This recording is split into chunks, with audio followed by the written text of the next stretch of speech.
Yeah, I think that's working. I think it's working. Okay. Hello everybody, welcome back to Slay the Princess. Oh my god, it's been so long since I opened this game. Oh, I miss it. I miss it so much. I don't remember what I was doing last time, but I want it to come back, so I'm coming back. Yay. Okay. Whatever horrors you may find in these dark spaces, have heart and see them through. There are no premature endings, no wrong decisions, only fresh perspectives and new beginnings. This is a love story. Aw, I missed this so much! Okay.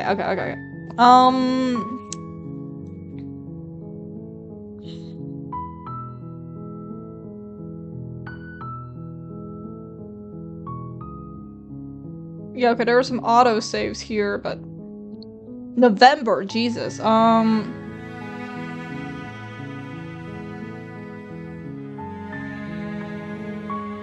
trying to figure out where to... Okay, so this is auto. November 10th, okay. Okay, so these two are basically the same, I think. In terms of, in terms of, my brain's breaking. In terms of, how the whatchamacallit? I'm trying to think it is not working. In terms of the time, so I'm pretty sure this is the one we're supposed to be going towards. Question mark? I don't know, brother. Oh, my brain's not working, but that's okay. Okay, let's get it over with. You're on a path in the woods, and at the end of that path is a cabin. And in the basement of that cabin is a princess. You're here to slay her.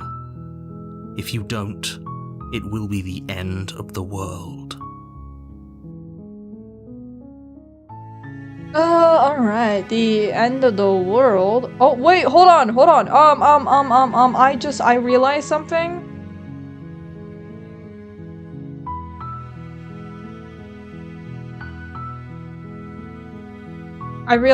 Hold on. Main menu. Yes, let me, what are my memories? Which ones have I not gotten yet? Let's maybe check that first, yes? Okay, tower, hold to a feral captive.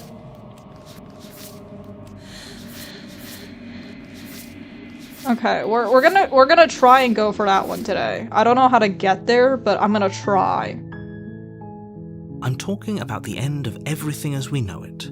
No more birds, no more trees, and perhaps most problematically of all, no more people. You have to put an end to her. Don't linger on the specifics. You have a job to do here. Just get in there and do what needs to be done. We're all counting on you. Look, you're already on the path that leads to the cabin. Why would you be here if it weren't to complete a very important task? You've made it this far, you might as well reach the end of your journey.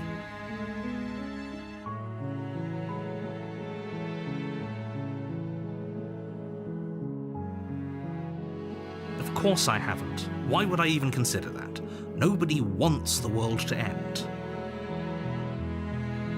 I mean, maybe some people do, like nihilists, or very, very evil people, but surely you're not one of those, right? Does it? Are you a monarchist?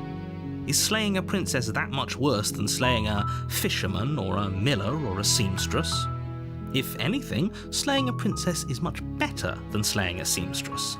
Seamstresses contribute something of value to society. Oh, hi Pyriam, more Slay the Princess. Yeah, we're doing more Slay the Princess! I missed it. I miss it so much. Oh, don't shrink the window accidentally. Kyle, don't shrink the window accidentally! Oh my god, you son of a banana! Holy shit. No, get it back to- there we go, Jesus. It was so good. Yes, it's so good. There's a couple of princesses I haven't gotten yet, so I want to try and get them. Actually, speaking of which, I don't know if this is a thing. I'm gonna try and pull up the guides. I'm gonna try and pull up a guide to see. Get the Fury and slay the princess. Yeah, I want to get all the ones that I haven't gotten. So this is gonna be a new experience for me and oh god! No, no, stop it, stop it. Stop it, behave. Behave, you sick son of a bitch. There we go, Jesus, the window's fixed now, holy shit, alright. While I appreciate the mental exercise, we are running up against a bit of a ticking clock. Nevertheless, let me assure you, the princess is locked up because she's dangerous. She is not dangerous because she's locked up. And before you decide to waste even more of our time by asking how I know that, let me suggest a more pragmatic lens through which to view this situation. Causality doesn't matter here, because the end result is the same no matter what led us up to this point. If the princess leaves the cabin, the world will end, and there is no changing that. Okay. It's no use arguing semantics over a metaphorical chicken or egg, because the egg is hatched and it's about to ruin everything. Unless, of course, you do your job and slay her. Okay, that changed for me on my end, the first one didn't. Listen, I don't know if anyone else has to deal with this problem, but sometimes when you drag the window a little bit too far up, it will automatically try to size it. I think this is like a Windows 11 thing. Fish and Freak. Oh, hi Fish and Freak, welcome to the chat. I don't trust like that. I also don't trust like that. The narrator is a little bit, he's a little bit fishy, if you know what I mean. Oh yeah, yeah. Okay, I've bought enough time for me to pull up the, it doesn't tell me exactly how to get what I'm looking for, but yeah. Then I guess we'll just have to see what happens. But a word of warning. Yeah, so I bought enough time. If you go in prepared to hear her out, she could easily trap you in her web of lies. And the more you listen to her honeyed words, the harder it'll be to pull yourself out. Then each and every one of us is doomed. So sure, go, talk to her. See how that turns out for all of us. You make your way up the short path to the cabin. You'll find the princess within. We're not going to go through with this, right? She's a princess. We're supposed to save princesses, not slay them. Ignore him. He doesn't know what he's talking about. What do you mean? We're gonna go in. Oh, it's been so long since I've been here. I forgot how pretty this game is. The interior of the cabin is almost entirely bare. The air is stale and musty, and the floor and walls are painted in a fine layer of dust. The only furniture of note is a plain wooden table. Perched on that table is a pristine blade. The blade is your implement. You'll need it if you want to do this right. You take the blade from the table. It'd be rather difficult to slay the princess and save the world without it. Would it? Oh. I swear he said something about killing fishermen or seamstresses or something. Yeah, so earlier there was an option where, you could be like, oh, isn't killing a princess kind of bad, though? And he's like, are you a monarchist? It's not, like, that different from killing a seamstress or a fisherman. In fact, a fisherman and a seamstress contribute more to society than a monarch does. And I was like, see, as someone who fundamentally does not like power structures and government, I kind of have to agree with that one. I'm like, listen, he's got a point. He's got a point, okay? You're just handed the position because you were born into it. That's like nepotism central, bro.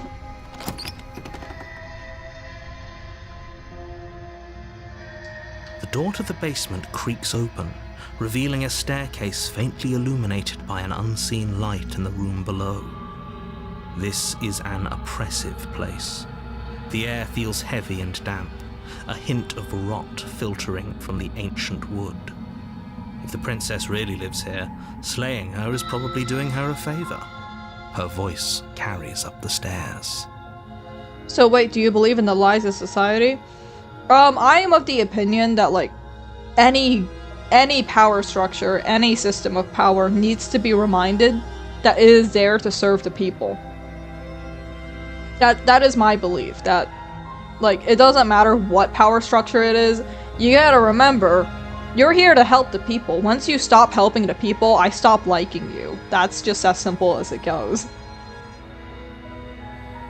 Who's there? She sounds dangerous. It's almost as if she's the one in charge down here.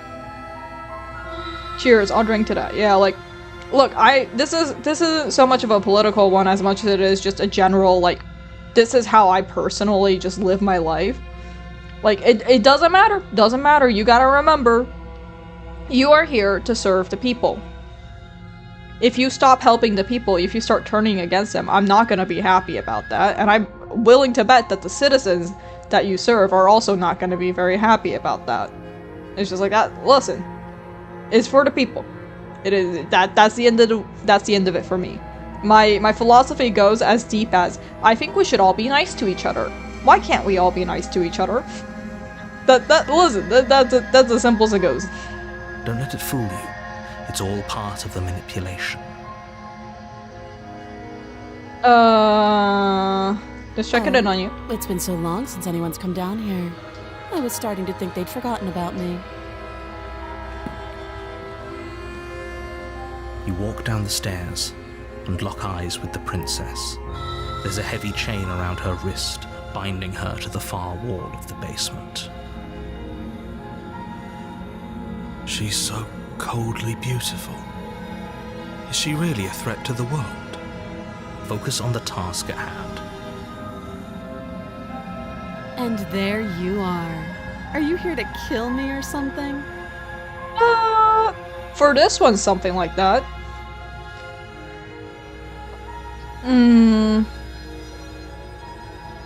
Okay.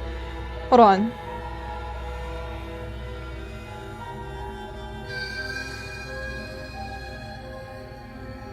Okay, we gotta talk real quick. Nuh-uh. Then drop the knife. We should. It'll go a long way to building trust with her. Don't you dare. It's fine. We can decide what we want to do after we talk to her. Maybe she really is a monster. Killing someone in cold blood isn't very becoming of us. I'm not gonna drop it because we're gonna Ignore the trembling in your hands and tighten your grip on the blade. You poor thing. Your hands are shaking. Are you scared of me? Because you should be. You step forward, your grip on the blade tightening as you steel your resolve. I'm probably chained up in this basement for a reason, right? And if that knife is the only weapon you have, you'll have to get close enough to use it. So, you should just drop it. Best not to risk finding out what I can do. She's unarmed. If you hesitate now, it'll be too late. End this. Are you sure she's not armed? I'm positive. I'm not. But we'll keep our eyes peeled. If she has a weapon, she'll have to draw it before she can use it. Hesitating? Why don't you drop the knife and the two of us can be civilized with each other? I'm not dropping the blade. Then I'm not talking to you.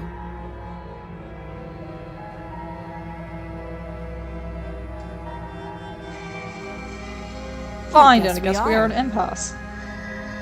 For the love of everything, just slay her already. Or drop the blade. Do something. Okay, so I'm gonna do a quick save real quick. We're gonna save. And I'm gonna do this, because I'm not 100% sure if this is how we get there. Slay the You princess. charge the princess, blade in hand, but unfortunately your earlier suspicions proved correct. A blade of her own slips down her sleeve and catches you in the neck. Blood sprays from the cut, your severed carotid artery painting the princess with strokes of red. You'd better finish your task quickly before you run out of time. Finish the job. With the last bit of your will, you press forward, sinking the blade deep into the princess's heart. Oh. The two of you collapse on the floor together, rapidly bleeding out. Somehow, I thought this would turn out a little differently. But I wonder, do you really think that this was enough to stop me? Absolutely not, but that's why I'm doing it. It's like she's convinced she can't die. But you don't have time to worry over such things. Everything goes dark, and you die. Stay with me now. Oh, wait, no. Chapter 2. The razor? Whoa, whoa, whoa, whoa, whoa, whoa, whoa. No, no, no, no, no, no. Go back, go back. In the woods. And at the No, go back, go back, go back. No,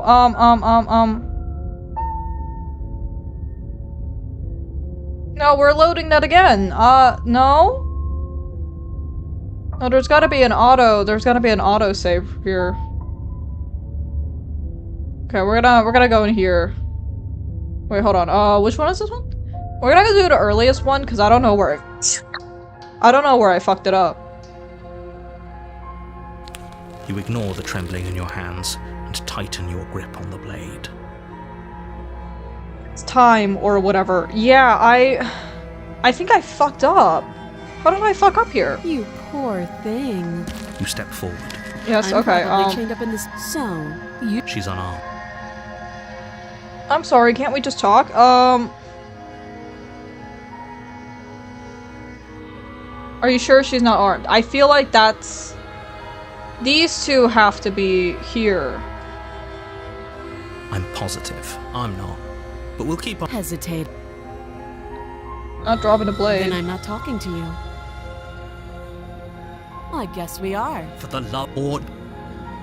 Are you sure you don't want to talk? Yeah, I'm sure. For goodness sake, the two of you can't just stand around like this forever. Eventually, something is going to give, and I highly recommend that you be the one to take the initiative here. You charge the princess, blade in hand, but unfortunately This is your just how you earlier get the razor again. What? I already got the razor. I'm trying to get something else. I'm trying to get the other one. What the fuck?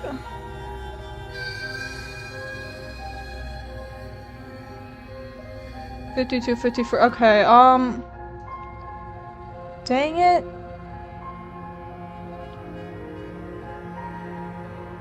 Where's the... There we are, okay.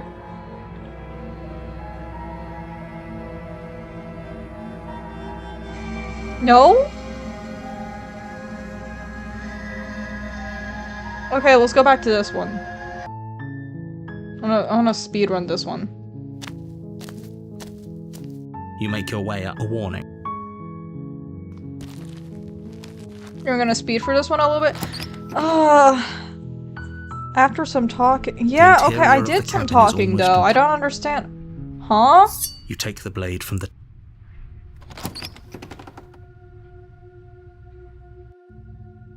The door to her voice. Who's there? She sounds... Hi. Don't be a stranger. And it's been so long since I've had any visitors. Come on down. Just here to talk. Then why did you bring a knife with you? She makes a compare. Don't you dare. It's fine. Tighten your grip. You I have ignore to the keep it trembling in on your me, I hands think. And tighten your grip on the blade. You poor thing. Your hands are shaking. Are you scared of me? Because you should be. You step forward, your grip on the blade tightening as you steel your resolve. I'm probably chained up in this basement for a reason, right? And if that knife is the only weapon you have, you'll have to get close enough to use it. Shan't listen to the voices. Well, I'm trying to get a certain voice, because the path that I'm trying to go down right now brings us a certain voice. And the issue with that is that, like, I'm not sure if there's something that's conflicting it. Because there's a thing, right, where if you have one princess, sometimes they lock off the path to the other princesses. So you have to do multiple runs just to try and get one. And I don't think I've ever gotten the voice of the stubborn before. Is it the stubborn? Yeah, the voice of the stubborn. So I'm trying to get that one, but I'm not sure why it's not popping up. I'm only getting the razor right now. Is it? Let me see. Because I'm not 100% sure what's happening here.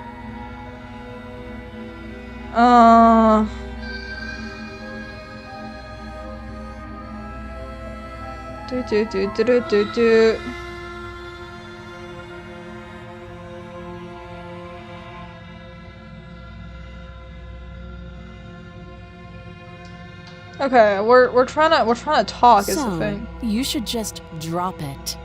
Best not to risk finding out what I can do. Yeah, it just says talk. It doesn't tell me what exactly to do. She's unarmed. If you hesitate now, it'll be too late. End this.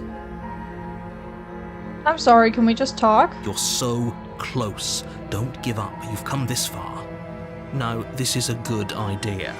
Maybe we can de-escalate things. Yeah, let's de-escalate. I feel like maybe the previous explorers maybe cut the conversation a bit short. Oh, threatened, are we? You poor thing. Drop the knife, and of course we can talk.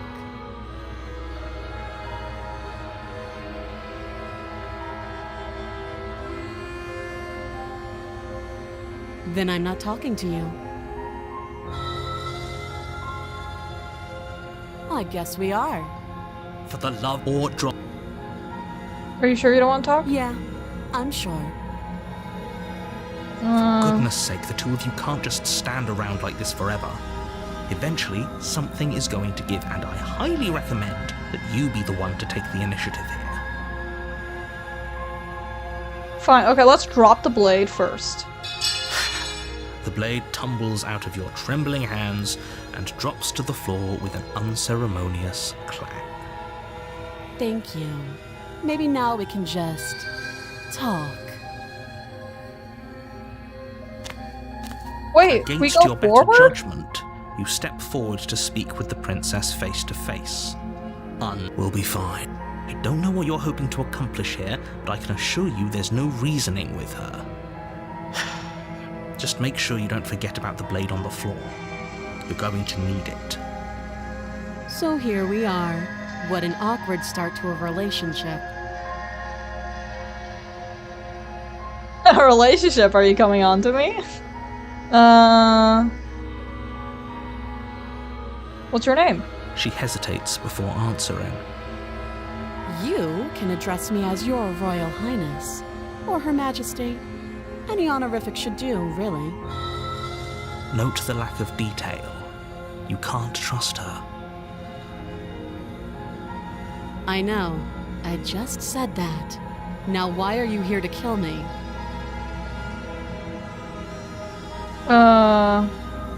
You're supposed to end the world. Don't just tell her that. That's cute. Do you believe that? Do you think I'm some sort of monster? If I'm supposed to be capable of ending the world, then how did I wind up here, chained to a wall? Have they told you why I'm allegedly so dangerous?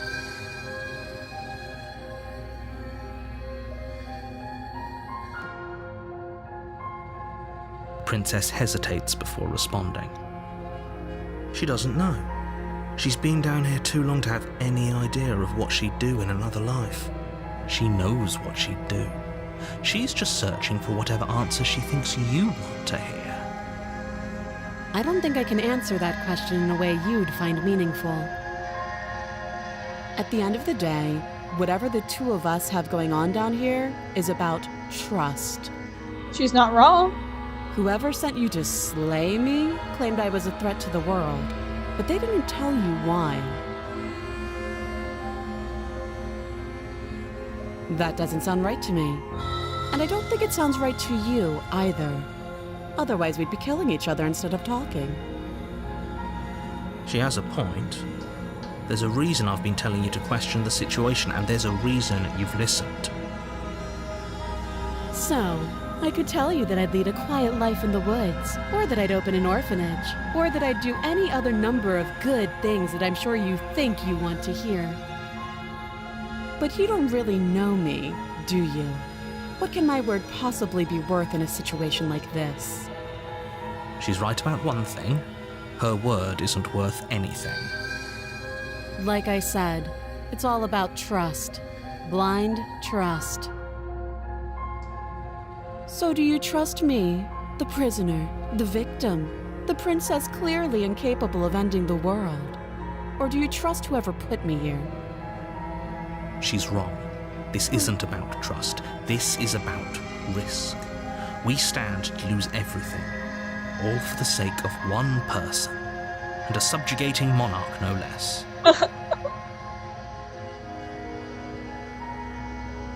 Okay, we talked enough. Oh? Have you decided what to do with me? You know why you're here. Slay the princess. You charge the princess, blade trembling in your hand, but you've already lost the battle. Oh? She casually sidesteps your thrust before knocking you to the ground with a single blow from her elbow. We shouldn't have hesitated. But she doesn't stop there. She kicks you a few times for good measure, the pointed tip of her shoes feeling like a pickaxe against your fracturing bones, making sure you stay down. As you lie, crushed and broken on the basement floor, the princess kneels on your throat with the kind of weight you didn't think her slight frame could possibly possess. As you gasp for air, she eyes you with an intense curiosity. You shouldn't have let that fear creep into your heart. You had the upper hand, and now look at you. Is this really the best you could do? Look at you. Completely broken. I'd be lying if I said I wasn't a little disappointed. She applies more pressure, slowly squeezing what's left of your life out of your lungs. This is the end, isn't it?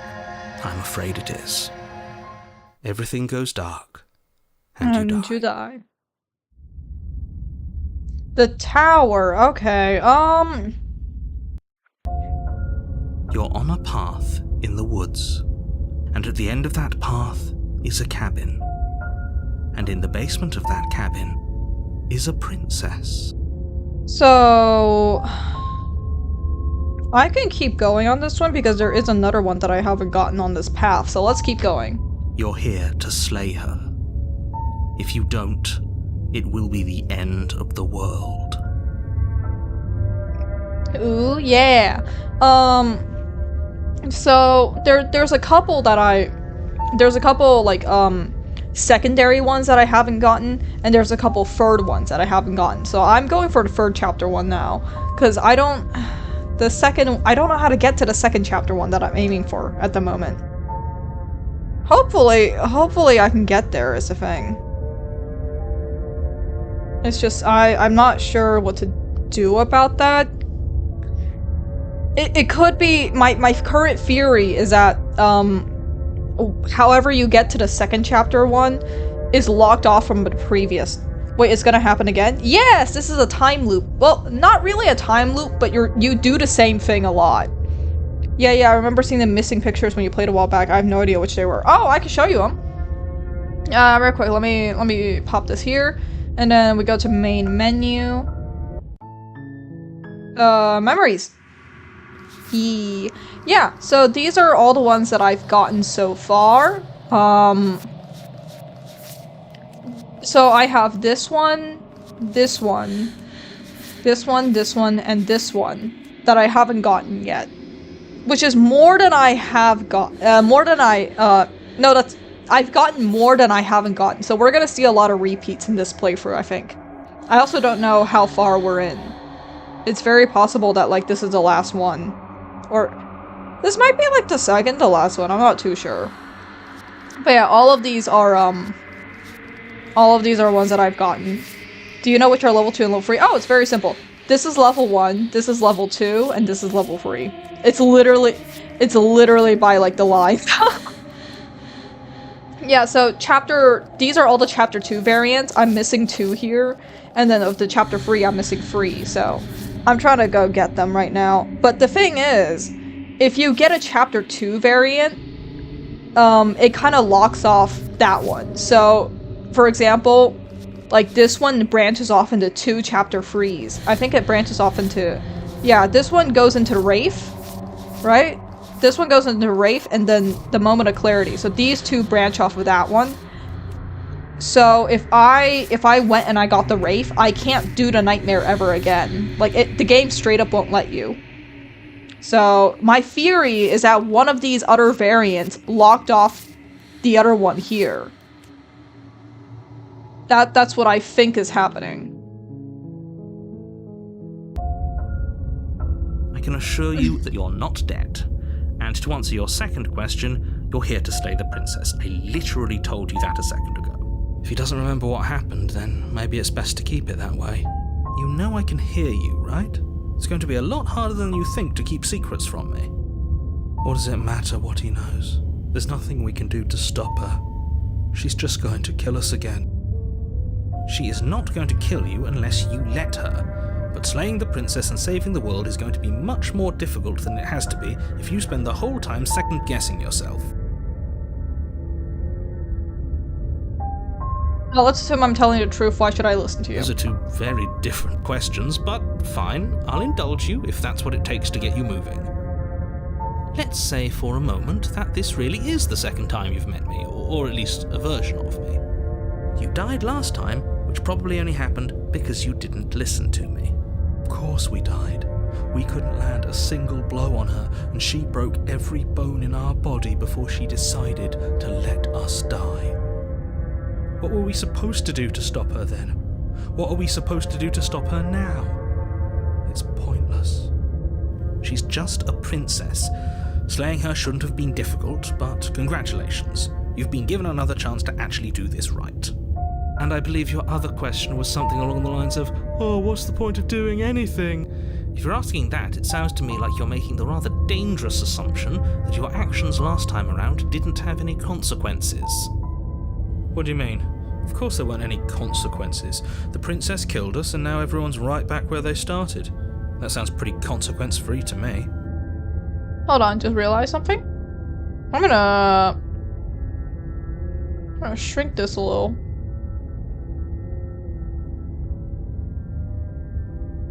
Ooh, okay.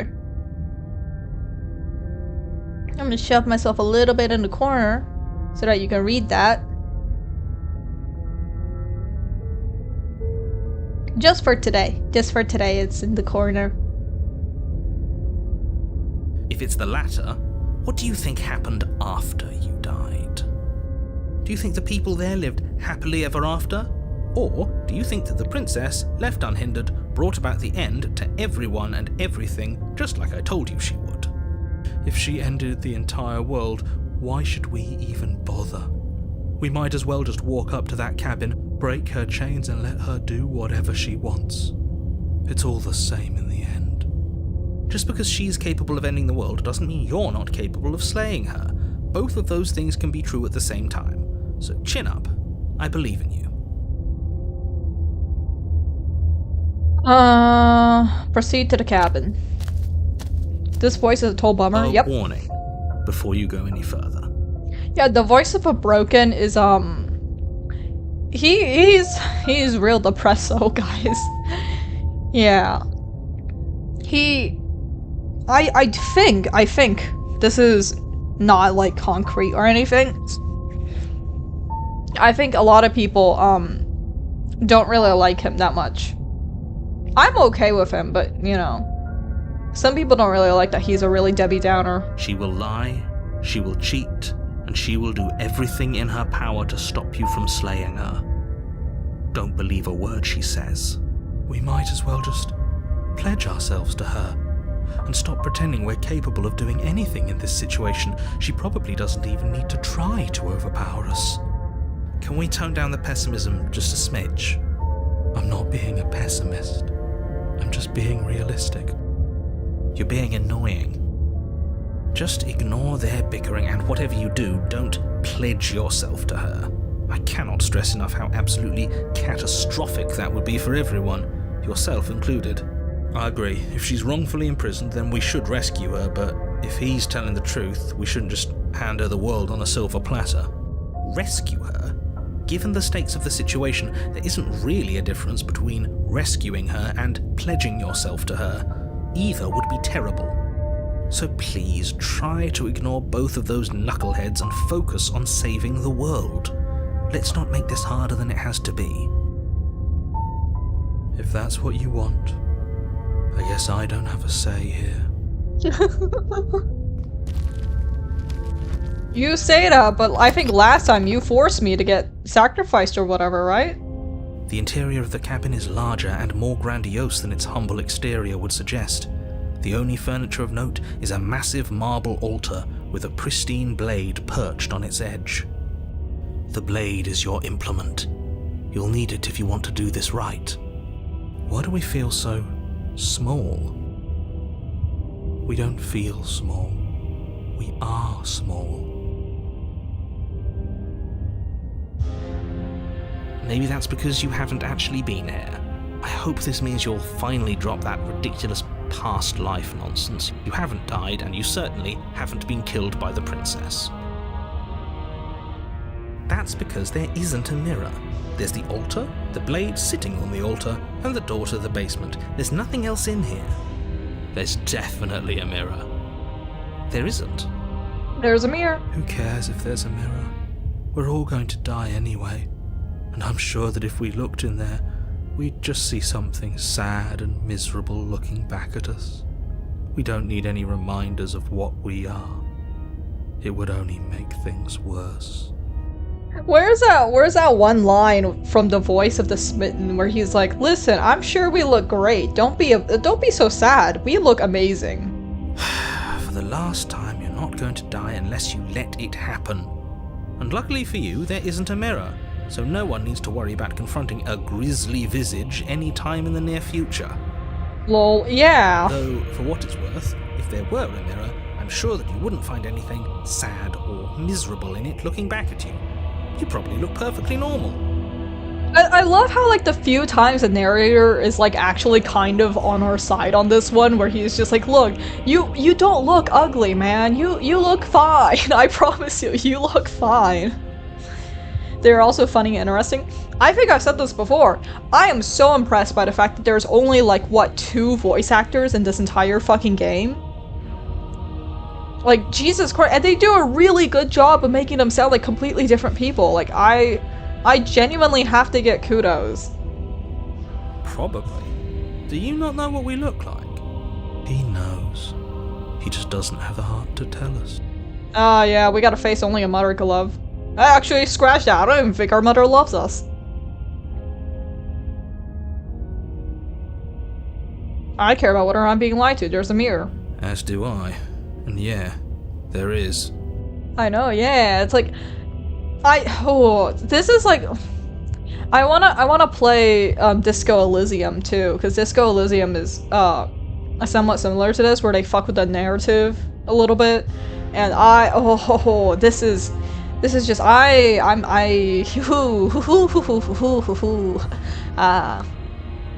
this is a cool game. I really like this game. This is such a good game. I'm not lying to you. Use your eyes. There is no mirror. Why would I lie about something so meaningless? What good would a mirror even do? Let you waste time preening yourself instead of doing what needs to be done. You walk up to the wall next to the basement door. It's a wall. There isn't much to see here.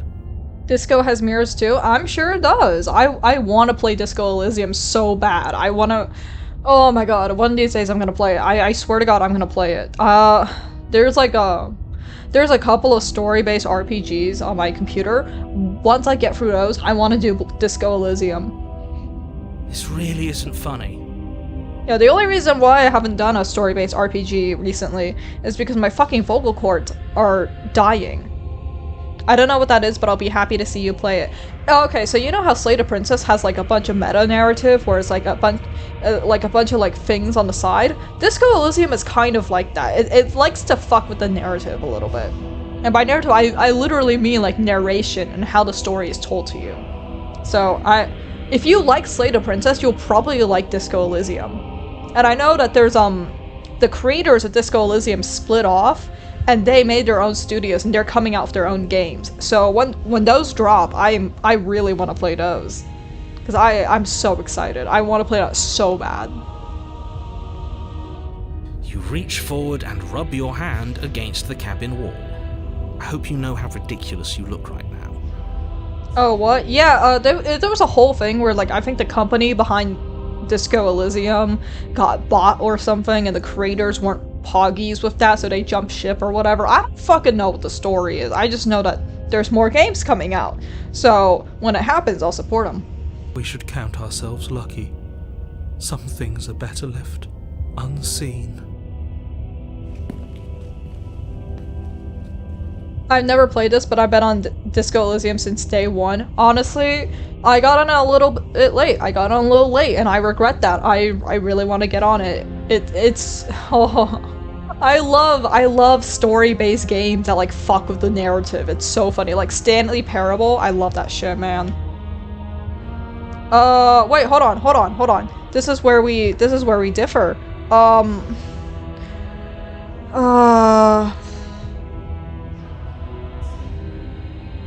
Yes, okay, I do take the blade. You take the blade from the altar. It would be difficult to slay the princess and save the world without a weapon. Zero time dilemma? Ooh, yeah.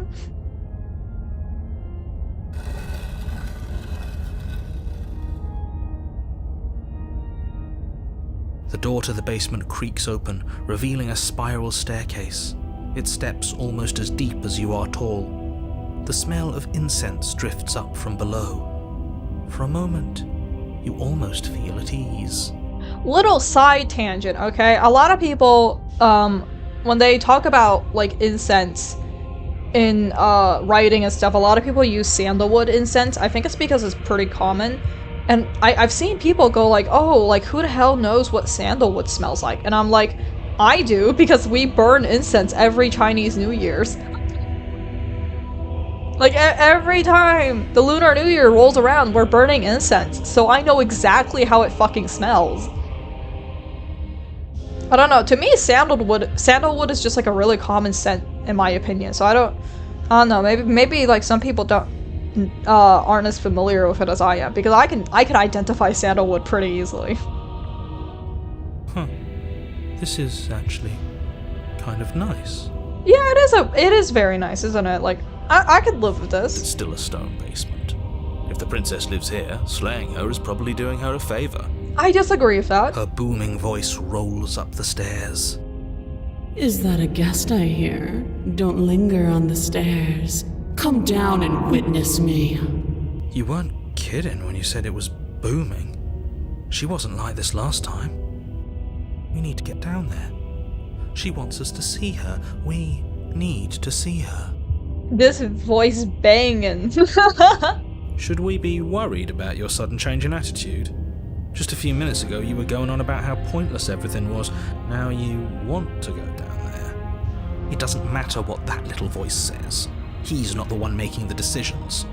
Though if his ramblings get you to the princess, they get you to the princess. Nah, you're good up here. Unfortunately, the game will force me to go into the cabin and down the basement, eventually. Time for him to turn to the smitten. I don't think the smitten shows up here. At least not in the chapter 3 that I'm looking for. He does show up in a different chapter 3. I know which one too, because that's when I got him. I got him. Yeah. Continue down the stairs. Making your way down the spiral staircase is a time-consuming and exhausting effort, every step requiring you to clamber over one edge before dropping to the next. But soon the end comes into view, and you tumble to the bottom, entering the vast, temple-like room beyond. Yeah, I also want to take a moment to be like, the writing for this game is very interesting because a lot of it's the same thing over and over and over, right? But they change a lot of the words that they use in describing and like the verbiage and the narration that sort of makes it a different feel every time. And it's like, anytime anyone's like, oh, like, I'm so tired of using the word speaks or talks, like, this is a very good example of like using those different kinds of verbs and adjectives and nouns to sort of like add a different emphasis. If you change it all out, it becomes a completely different vibe. So like, I do have to commend this game on the writing. It's very good at setting an atmosphere.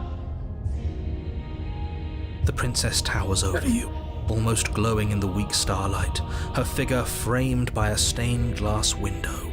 Her long hair billows around her, and a chain binds her wrist to the far wall. The chain is nothing to her. It might as well be a toy for all the good it would do. I told you it was pointless to resist her. The little bird has returned to me. I wonder what he wants. Becky wants some blue? You've brought that knife again, even though you know it's useless. Such charming audacity. Drop it. Tighten your grip. As if on command, the blade Oh, slips come from on. your grasp. It clatters uselessly to the floor. But we didn't drop it. We decided to grip it tighter, remember? Are you really just going to let that happen to us? I have a duty to report facts as facts, and the fact is that you dropped the blade. Of course we dropped it. She's so much more than us. You wouldn't understand what it feels like to be in her presence. Oh, I understand what's going on, and you'd better snap yourself out of it. Kneel. No. Oh, are you still trying to defy me? I said kneel. Your legs buckle, Oh, and your knees hit the floor. that was kind of cool. I like that where they shift the camera angle down, honestly, like, and the little thump, like, a lot of it, it's like, it's very tiny, but if it wasn't there, you'd notice it, right?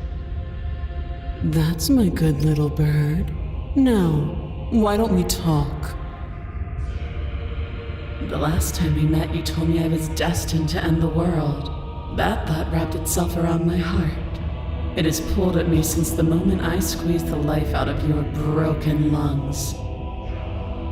I could feel its fundamental truth awaken me. The collapse of the old is a necessary prelude to the birth of the new, and the world as it is now is overdue for alterations. It's time for me to seize my destiny, and you, little bird, will help me seize it. Well, that gives away the game, doesn't it? It certainly does. And beyond that, it more than lends credence to our conversation in the woods. I don't love the thought that in some other reality you failed to destroy her, but what's done is done. You are the only one who can deal with her. And if you don't, well, she's let you know what will happen, hasn't she? Then you shouldn't have trusted us with her destruction. She is inevitable. Can't you feel it? Or is that Thanos meme where he's like, I am inevitable? He's being melodramatic, but he's not exactly wrong, is he? What are we supposed to do to stop her? Okay, first things first, you're going to have to stuff those pessimistic thoughts someplace far, far away and commit yourself to what needs to be done. The stakes of the situation should be perfectly clear to everyone now. And if you're going to save the world, you have to have faith that you can pull this off. You can't win a battle that you've already lost in your mind. So normally this would be like a really, really like pep talky thing, right? Where it's like, don't give up, like, you know, it ain't over till it's over. But, you know, with the added info of this entire world is based on your perception, like that line is so much more poignant because because if we think that we've already lost, there's no way the construct's gonna let us win. Because in our mind we've already lost. This world is literally shaped by our mind. So here he's being like, you really cannot let that thought happen because I can't help you if you've let that thought happen.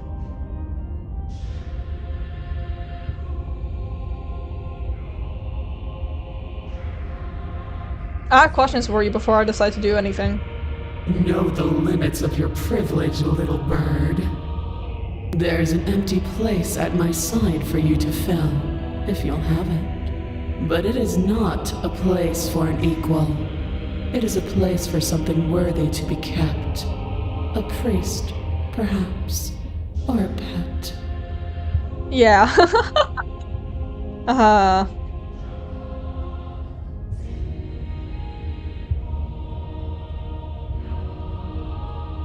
What would you have me do? What do you have planned? All you have to do is break these chains and set me free. If you're so powerful, why can't you do that yourself? Don't be rude. Of course she can. It's not rude to question someone who's apparently trying to end the world. Yeah, I feel like this is a normal response. That's exactly why it's rude. We should know our place. Excuse you. I can, easily. But that isn't what I want to do. The story of a terrible and bountiful god unbounded of her own will is no story at all. It's not worthy of everything I am, or everything I'm bound to become.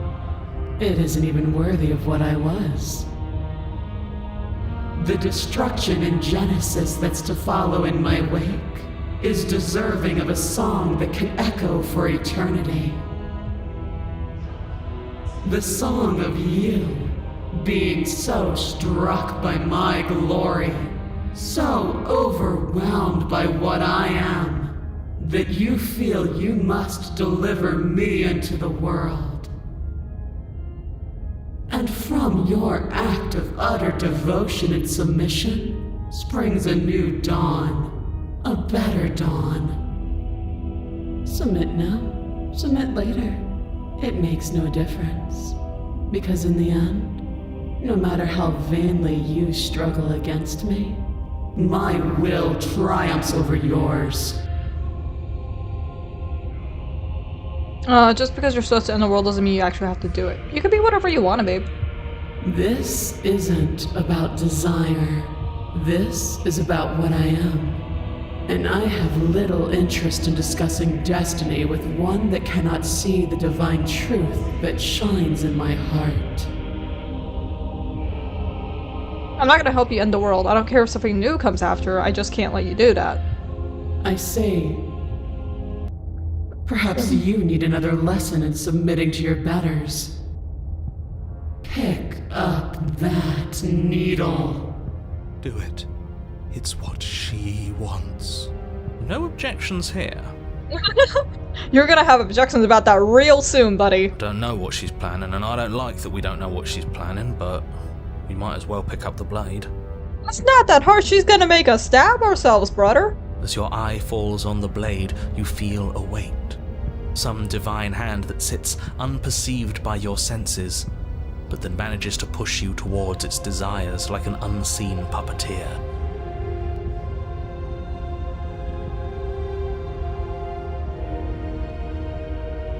Pick up the blade. You reach forward and grasp the blade. She needs to get a job. Unfortunately, this is kind of our job, I guess. You know, be in here, kill or be killed forever. Stand. This one's easy. See? This isn't so bad. Okay, yeah. We can do that. We were probably gonna stand anyway. You can feel a creaking tension between body and will as you slowly rise to your feet, like two foes forced into an unhappy truce. The princess eyes you with soft contemplation. The moment seems to last a lifetime, the silent anticipation of what's to come dragging out the long, painful seconds. But all silences are broken eventually. To define me is to claim we stand on level ground. We do not. You are quiet shadow, while I am brilliant radiance. To be fair, we are literally called the Long Quiet. Take that knife in your hand and slit your throat. No! I have an ending to get, and that does not require that. What? You know, okay. See, I know in my heart that they're British, right? I know in my heart that Jonathan Smith is British. Is that his name? Hold on. I need to check real quick. Is that his name?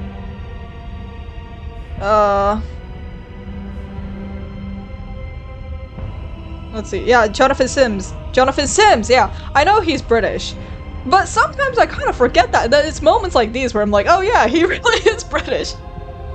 You don't have to listen to her. You're armed. Just steel your nerves, step forward, and end this. End this? Oh, we'll end this all right. Your hand lifts the blade and brings it towards your throat. Okay, I apologize for the unclear language. End her. Yeah, you maybe should have been a little more specific there, buddy. Slay the princess. Your body is sluggish and unresponsive, actively fighting against you, but you do your best to stagger forward. One step at a time, you move towards the princess. Slitting your throat would have been a mercy, but it seems you're in need of a harsher lesson. Plunge that knife into your lungs. No, you should go for the heart, buddy. You should go for the heart. You're giving me time here. I'm sorry. Don't. As you take another step forward, the blade digs into your ribs, slicing through flesh with ease. It somehow feels like an entirely natural thing to do, while the simple act of walking has become an arduous impossibility. Then it slides back out, the wound burning as a small hiss of air escapes through the fresh orifice. Blood fills your lungs. Now, do it again. Keep doing it until I give you permission to stop. Jesus. Those are just words. You don't have to listen to her. It's what she wants. Come on, Broken. You gotta throw me a bone here. I'm trying to get an ending. Heroic one, what are you doing? Don't just let this happen. Stop him from killing you. I'm on it. Your other hand locks around your wrist, struggling to keep it from perforating vital organs. But the blade still flails towards you, managing to slice bits of skin that plop to the floor to join the growing pile of blood and gore beneath you. Despite the pain, you manage to keep yourself in one piece, at least for now.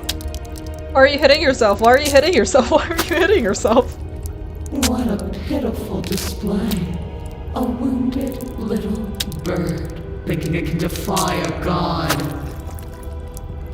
How does she turn this around to making her in control? It's about perception. So earlier, because in the first chapter, okay, you need to stop that real quick. You need to stop that.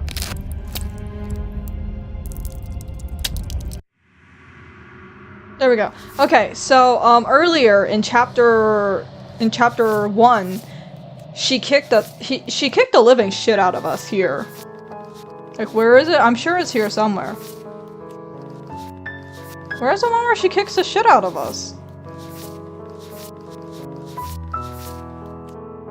Yeah, I don't know. She kicks the shit out of us. Anyways.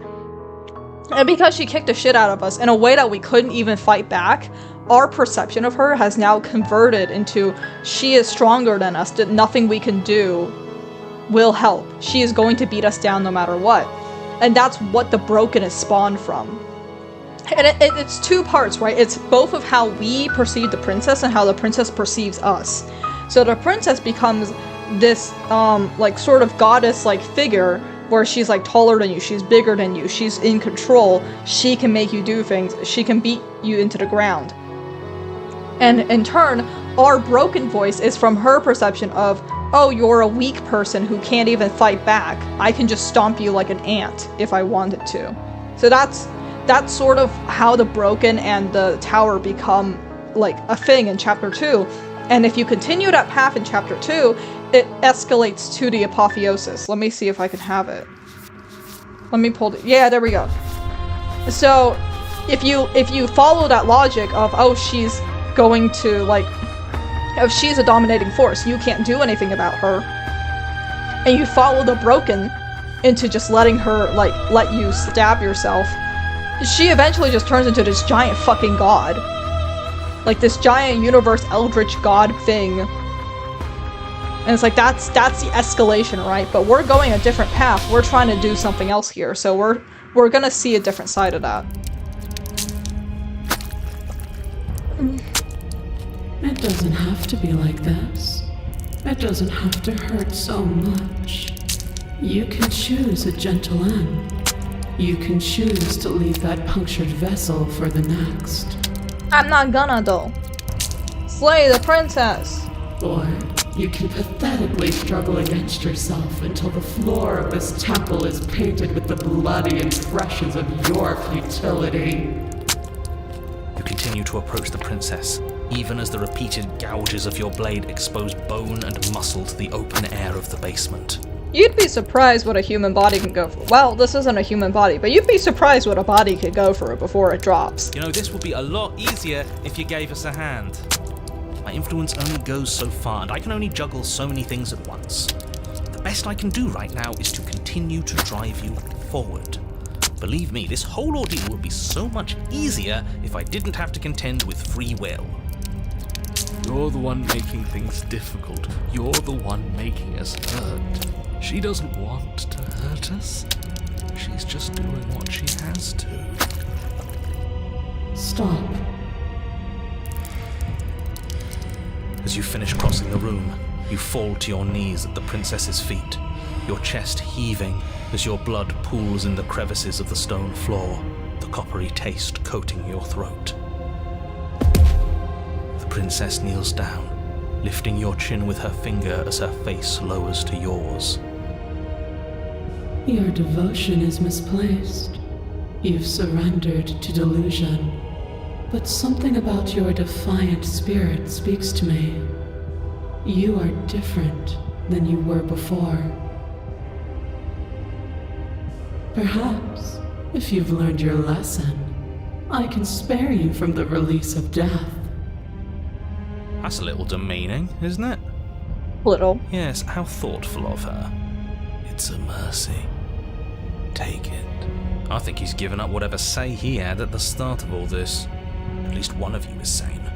She's within striking distance, and she's only negotiating now because she knows you have what it takes to put an end to her. Seize the moment before it's too late. Slay the princess. No. Yes. Though your body trembles, struggling to defend itself in the face of the princess's overwhelming will, you finally manage to break through, darting to her side before she can react. The wind of your freedom rushes through you, and you channel it into a decisive blow, stabbing into the soft flesh of her ankle and severing the tendons in an act of unyielding defiance. She falls to the floor, crashing unceremoniously to her knees. But you don't give her any time to recover. Your heart pounding with determination, you plunge your blade into her chest. As you find your target again and again, she laughs, crude emotion breaking through her once stony composure as your blade cuts her flesh. We can do this, can't we? You always could. The decision to give you this task was not made lightly. You're here for a reason. Shut up. I can't believe you would actually strike me. You... Hold on. What was it? You're here for a reason. It's not too late to pick up the pieces. It's not too late to toss that blade aside and beg for forgiveness. Shut up. Okay, yeah. Sorry, my mouse decided. You worm! You defiler! You don't know the consequences of your arrogance! Perhaps not. Before you can strike the final blow, the princess lashes out, knocking you off your feet. There's an unsettling wet pop as your spine breaks, numbness and pain spreading through your body. As you rebound towards the ceiling in a moment of disorientated lightness, she drives her fist into your chest. Your body is crushed as she pulverizes you into the floor, the ground itself breaking from the impact. You lie there, broken, beyond pain, unable to even see what she's done to you. But the princess is succumbing to her own wounds as well. She looks down upon her body in abject horror and disgust. You made me use my hands. I can feel myself twisting into something new, something dull, something defiled. What have you done to me? You're monsters and conspirators. I can't bear to watch this. The princess has been nothing but cruel to you. You should feel liberated by her fall. But I don't feel liberated. I feel empty. Aside from the pain, I feel fine. She collapses to the floor. Her glassy eyes watch, unblinking, yet somehow still full of anguish and fear, as the two of you perish together. I suppose we were never gonna get a happy ending here, were we? Don't let those be your final thoughts. You saved the world. That's worth something. I guess. Regardless of how you feel about it, it's finally over. Thank you. Everything goes dark, and you die.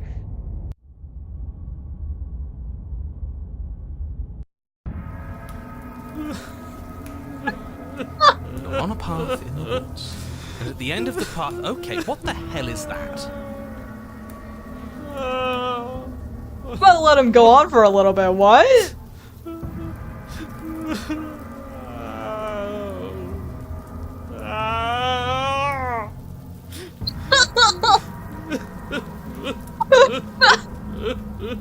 Oh, poor thing. I think he's upset. You don't say. What's he got to be upset about? We just killed a god. Oh, I like the music in this one. We got a nice beat. Exactly. You heathens destroyed the most beautiful thing that ever was, and ever will be. Can't say I have much sympathy for you. She was bad for us, and you almost got us killed. You're being too generous. You did get us killed. Alright, enough chatter. Got a thing I'm supposed to do, and if you don't mind, I'd like to do it without any more interruptions. Okay, great, you're listening. You're on a path in the woods, and at the end of that path is a... If your thing is telling us about the princess, don't waste your breath. We know all about her. It's hardly a path in the woods at this point, is it? Look, if the world around you is changing, especially all the way out here, then that means you're nearing a point of no return. Whatever happens next, that's it. There won't be any more do-overs, so you better take things seriously. I don't think I'm supposed to be able to read that, but oops. It feels like I'm being pulled in 100 different directions. You better all listen to me when the time comes to make a choice. So what if I'm speaking my mind? It's not like I've ever really got to say anything.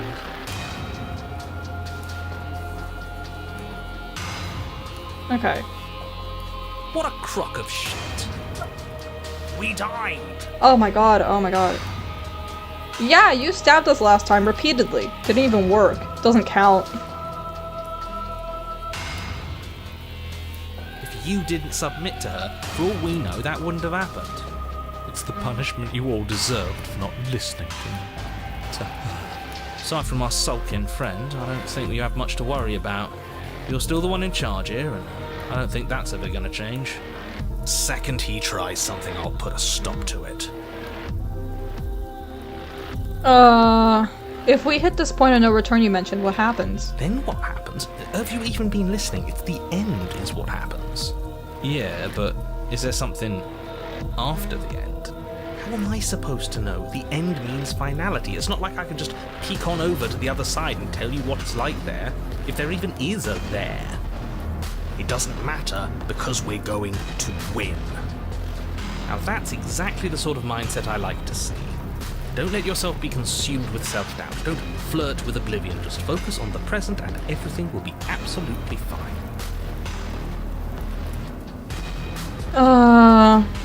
No matter what happens next, it seems like our answers are at the cabin. You might as well see this through. Good. We're all on the same page. It isn't long before you find yourself at the end of the path, staring up at the cabin on the hill. You'll find the princess within, as I'm sure you already know. End her. That's it? No final words of advice? I'd rather not waste any more time. I'm sure that any advice I'd give at this point is something you've already heard. Yeah, I mean, I've heard it several times at this point. If there's still a princess at the cabin, maybe we can salvage things. Maybe if we just grovel and apologize, things can go back to how they were before. Oh, cut it out, will you? We need to be tough right now. You're making it so much harder than it has to be, so stop whining.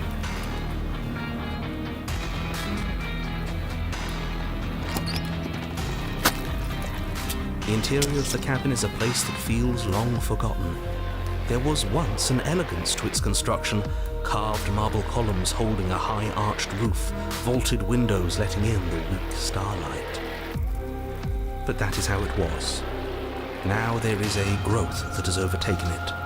A viscous fluid seeps from cracks in the stone walls, and it congeals into chaotic streaks of writhing nerves and wet clumps of living meat. That's horrible.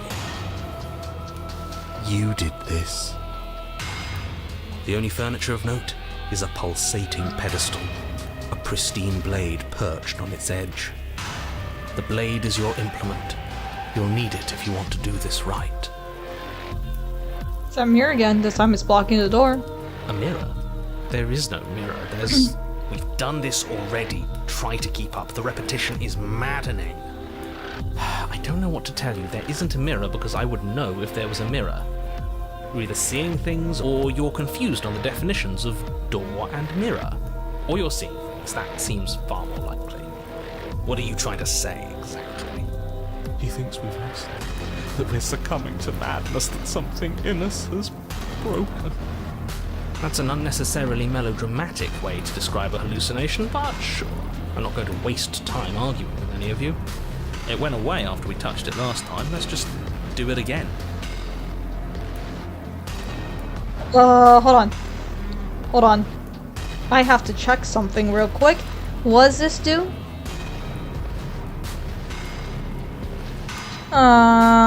Yeah, okay.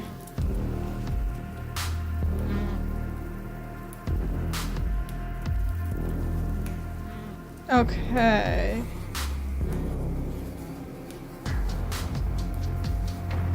That's interesting.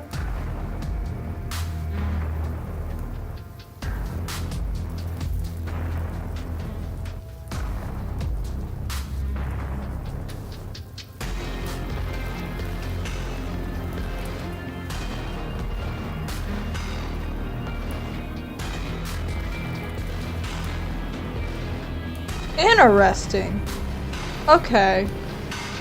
Approach the mirror. You step forward and approach the door to the basement, hesitating before you open it. As if you don't see it. You really don't, do you? How strange. It really is just like last time. Are we really hallucinating? Why here? Why now? Smash it. Smash it to pieces. It's the only thing keeping us from her. Don't you want to know what we'll see in there? We won't be able to see anything if we smash it. Nah, I'm with him on this one. Smash it. Let's get violent already. Do whatever you want with it. The mirror isn't real, so how you handle it doesn't matter, aside from wasting dangerous amounts of time. You bring your fist crashing down against the door leading to the basement. As if on command, it slowly slides open, scraping against the stone floor, its ancient hinges moaning as it reveals the dim path ahead. Why am I not surprised? You step forward into the darkness. The stairs leading down to the basement are at once both narrow and grandiose. A high-vaulted ceiling stretches up into a gloom beyond your sight, while walls wet with tumorous growths press in uncomfortably at your sides. You feel both unprotected and trapped, at once exposed and claustrophobic. Very interesting. The air is thick, its odour an oppressive violence, the metallic scent of fresh blood twisting with the nauseating embers of charred remains. If the princess lives here, slaying her is probably doing her a favour. Yeah, I don't know. I feel like this would be one of the... There's a lot of basements where I'm not exactly, like, opposed to living here. This is one of the basements where I think I actually would have objections to. I don't think I'd want to live here. Her voice, a bellowing rage, roars up the stairs. Was severing the tendons of my ascension not enough for you? Was it not enough to rend my divine heart? Come, see the horrors you've wrought upon my flesh, and feel my hands set upon your throat. See how you've soured my once divine melody. She's so angry. us? Why? Why did you desecrate her? Why couldn't I stop you? You've got to stop thinking about her like that. It isn't doing anyone any good. She's not some untouchable god. She's an abomination. And we're going to put an end to her once and for all. Whatever she is now is our fault. If she's an abomination, then what does that make us? She was going to end the world last time. If I might interject, you didn't make her into an abomination. She's always been what she is. It's why you're here. And it's why your task is so important. Alright, let's go. You make your way to the bottom of the stairs. The chamber's walls are painted in blood, a deep, sickening red that drips down in clotted streams onto the charred corpses that make up its floor. This place reeks of torment, of ripped skin and burning bone. The princess stands in its centre, muscles flayed and bare and weeping, draped in a tattered dress of her own skin. Her heart beats from its place in her open chest. Do you know what I'm going to do to you? There's not so much a moment of hesitation before she steps forward. Her chains pull taut, holding fast as she strains against them. The cuff around her wrist digs deeper into her skin. Blood drips from the place where metal meets flesh. Then, with a nauseating sound, the skin tears. It plops to the ground, and she pulls her red, glistening arm free from her bindings. She is loose, and she is coming for you. Let her end it. It's the punishment you all deserve for what you did to her. It's the punishment I deserve for letting it happen. Screw that, we can win. We've done it before and we'll do it again, only this time we'll make it out the other side. Hell, she's practically done most of the work for us. We don't even have a weapon. It doesn't matter. I refuse to go out any way that isn't kicking and screaming. I do like the stubborn, I'm not gonna lie.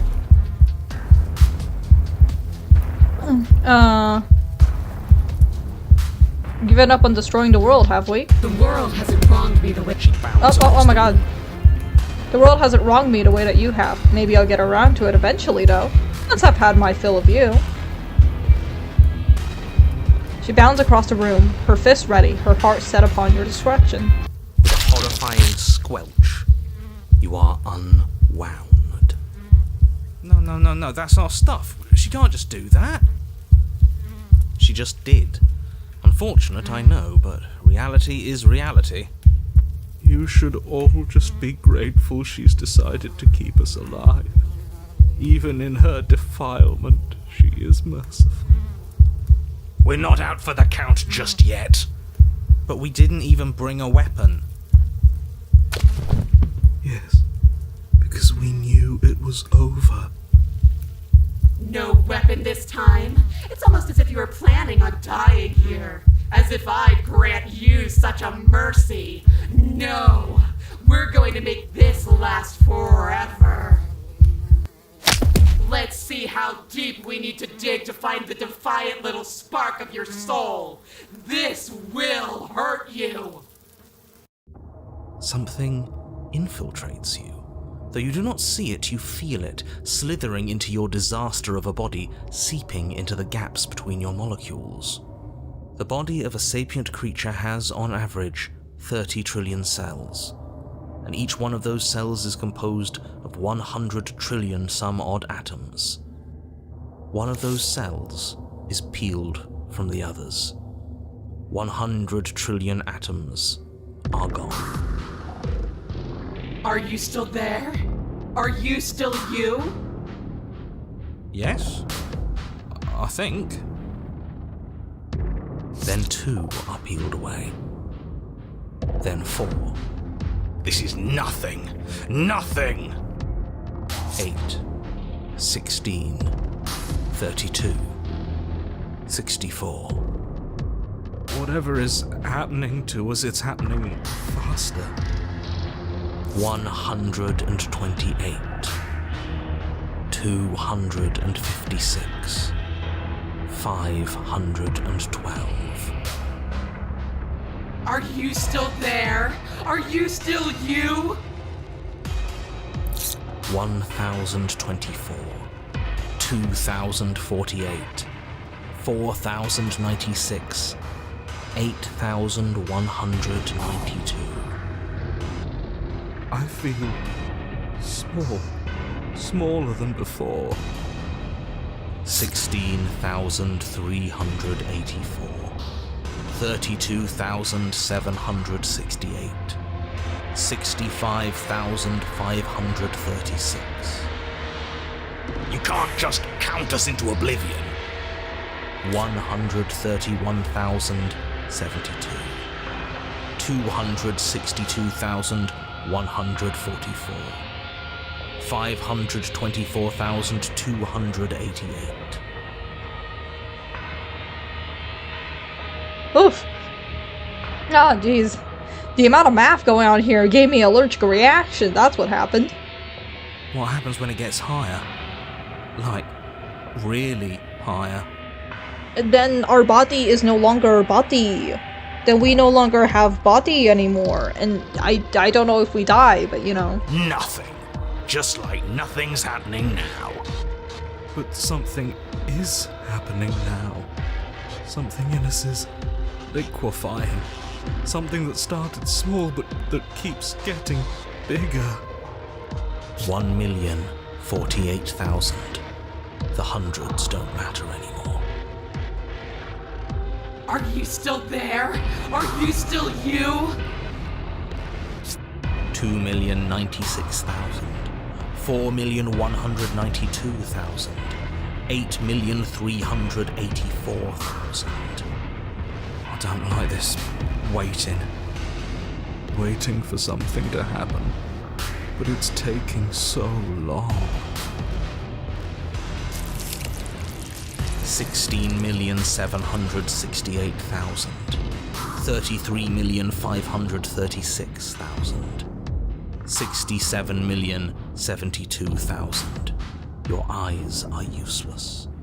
134 million. The thousands don't matter anymore. Your blood begins to go places it shouldn't. Are you still there? Are you still you? There's the pain. I can feel it now. But we can handle this. We can't let her win. We can't handle anything. We're at her mercy. 268 million.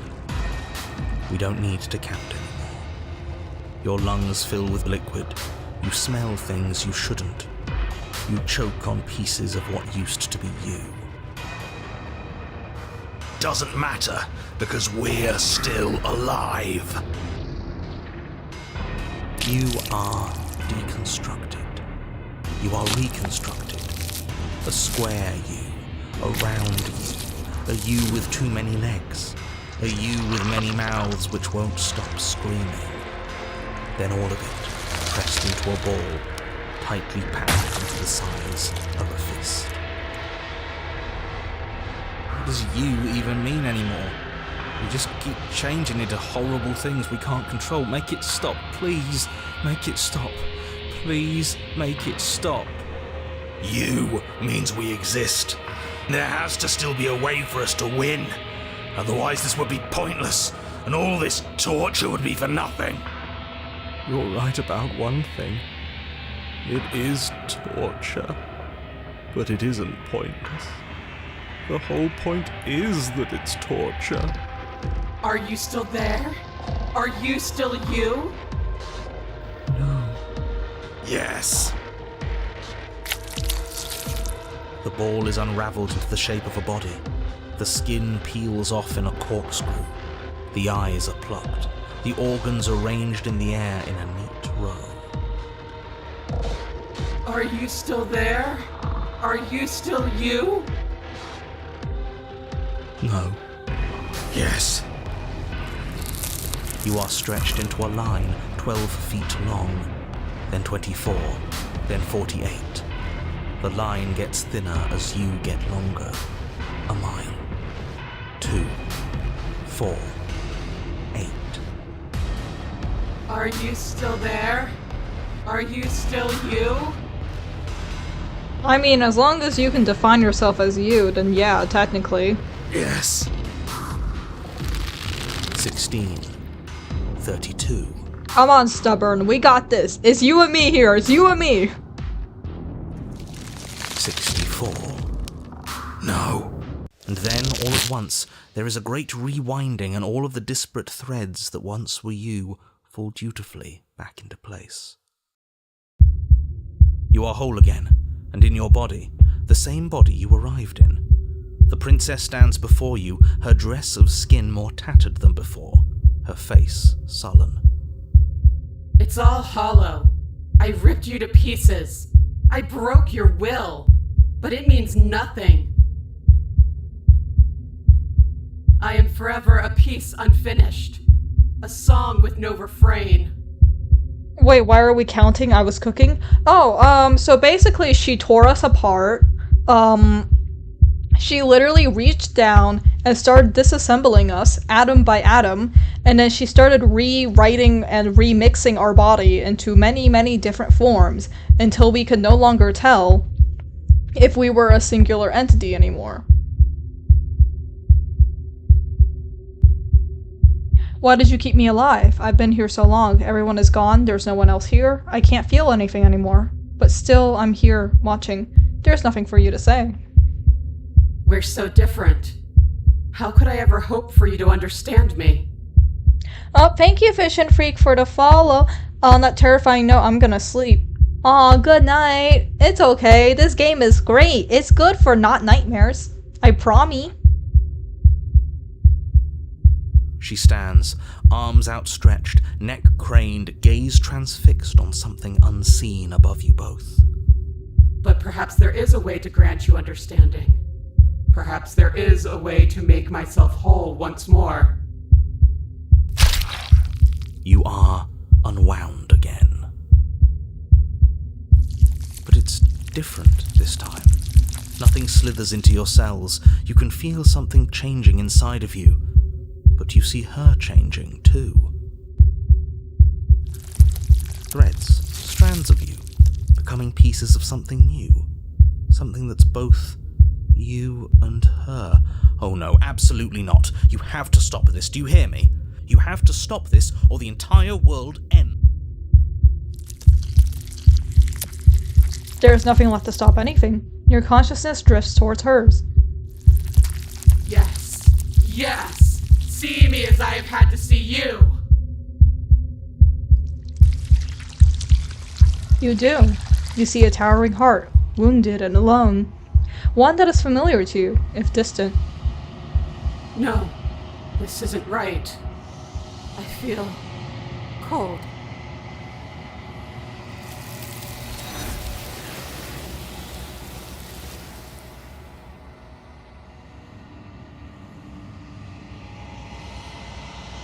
The tethers that start to form between you have snapped. Your union has been halted. It's time for you to leave. Memory returns. Approach the mirror. I'm alone this time. Silence as you approach. Gaze into your reflection. You've grown. You find yourself in a long quiet once again. Proceed to the cabin. You are at the cabin.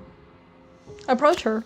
Flickering lights and empty cityscapes become pockets of vitality and movement. I am more than I was before. Whenever you are ready, I will wipe your slate clean once again. Are you the same being as you were before? How much have you changed? Is a child the same as an infant? I am an unbroken pattern, but every vessel gives fresh perspectives and carves new avenues of expression. I am different, but I am the same. What does it feel like to change like this? Eyes close in reflection. Perspectives meld together, and the breadth of my experience stretches to new corners. There are contradictions, conflicts in my nature, and there are familiarities that bind everything together. It feels correct. This is what I need to be. This is the only path forward. When all this is done, do you know what you want to do? With every gift you bring me, I excavate the alleys of what I am meant to be, and every exploration yields new and complicated truths. What I will be is different than what I am, and what I am is different from what I was. I cannot tell you what desires I will hold when I have changed. But in this moment, all I want is to know myself and to know you.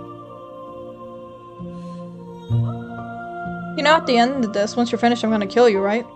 There is still much to be seen. Neither of us know the depths of our being. Perhaps at the end of this, I will be the one to kill you. Or perhaps we will leave this place together and find new horizons to discover. When I go back, it's as if an invisible wall closes around me. Why can I not do the same things I've done before? Those paths lead to worlds you've already seen, and to perspectives I have already made my own. They are useless to us now, inaccessible. The only paths of value are those that are yet untread. You've been kinder to me than anyone else I've met. Why? Why wouldn't I be kind to you? You are the only thing I know that isn't me. What do you want me to bring you next time? Gifts aren't what someone tells you to bring them. My joy is in seeing what you choose. There are no wrong answers, and every perspective illuminates my shadows and shares new secrets. Do you have any thoughts on this vessel? This one is desecration. She placed the weight of her agony on you, yet it is she who unwound herself. There is passion and empathy buried under her unfeeling skin. She will make for a weathered heart. Do not mourn her. She has finally found peace.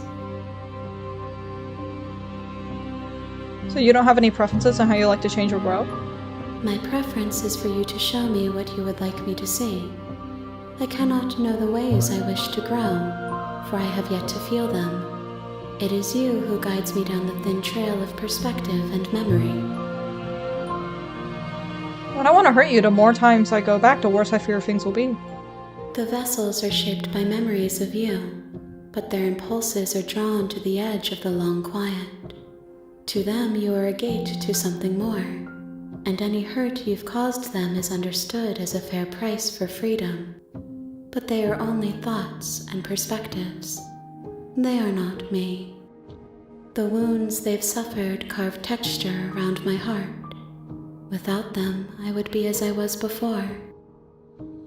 I would be alone and without sensation. I could not feel the joy of having you by my side, for I would not know your absence. How many more vessels do I need to bring you? If I am to be an ocean, you have nurtured me into a pond. My waters are shallow and murky, and I yearn for more perspective. You will have your rest in due time, and I am sorry for the burdens I place on you. All this pretense you're not actually saying anything. I'm sorry. Words are difficult for me. They never fully weave what I wish to say. If you do not like my answers, then you need not ask me questions. The vessels you choose to bring me carry far more meaning than anything words could say in the spaces between.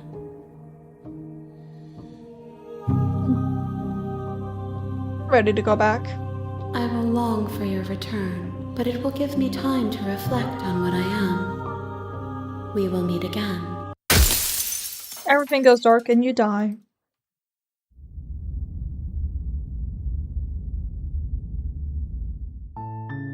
You're on a path in the woods, and at the end of that path is a cabin. And in the basement of that cabin is a princess.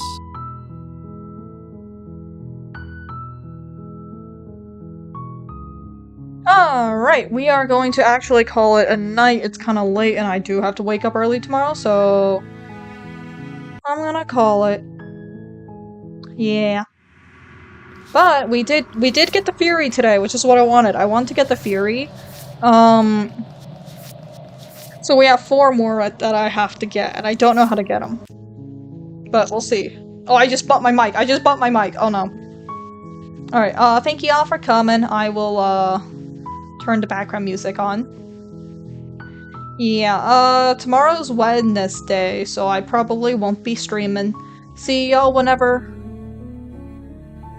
There we go. Alright. Good night, everybody. Thank you for coming. Appreciate it. Yeah. Bye-bye.